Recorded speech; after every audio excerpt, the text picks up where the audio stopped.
Brazilian athletes.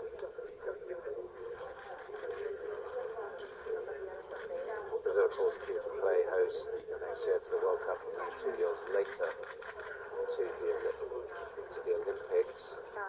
Of course, some controversy in Brazil with the recent demonstrations suggesting ordinary people felt a lot of money was being spent on the Olympics and not on the poor of Brazil. It'd be interesting to see whether the Pope has anything to say about that. Well, let's talk to Maïlys, Lemaître and Sacha Maledo, the Catholic pilgrims who can join us from Rio now. Hello to you. I wonder what kind of reception you think the Pope is getting?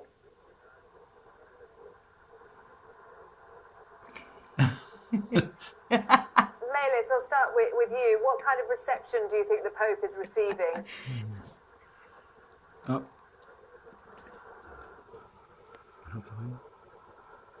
Oh, we seem to be having some sound problems there. While we try to resolve them, let's look back at those pictures that we're getting. The Pope being given the keys to the city of Rio de Janeiro. Blessing to the Olympic flags is taking place at the City Palace in Rio de Janeiro. Later on today, he's going to be visiting a favela.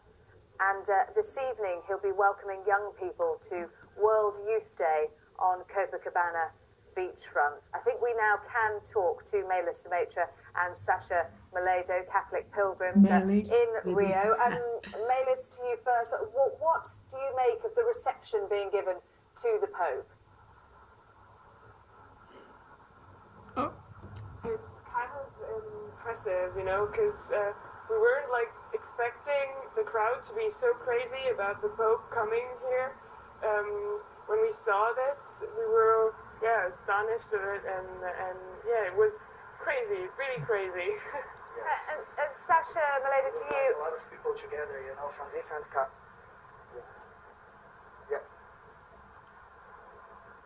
it's a lot of people together. They're from different cultures and different countries working for the same thing.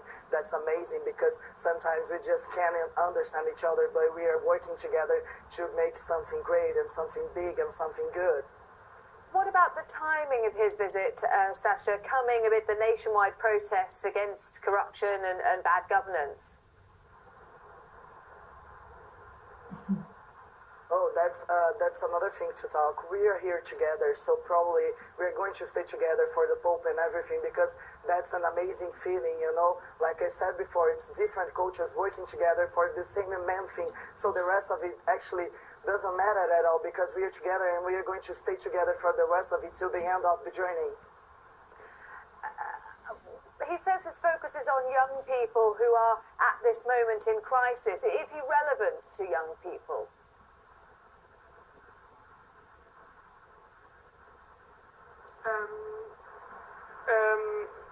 Yes, I think so, because they're gathering and they're united in their faith. So it's kind of beautiful to see that with young people, because nowadays everyone thinks like young people don't have a meaning in their life, don't have a purpose. But to see that they're all united at World Youth Day, it's such a beautiful thing. It's like showing that besides we are young, we are Catholic, and we can be Catholic and young at the same time. And that's why we are trying to show to the whole world right now. Well, we can see the Pope there coming on to the balcony of City Hall in Rio de Janeiro and meeting there an invalid player. And there are the keys, or the key rather, to the city of Rio de Janeiro, which has been presented with. Papa Francisco abençoará agora as bandeiras olímpicas e paralímpicas, Jogos Olímpicos e Paralímpicos de 2016.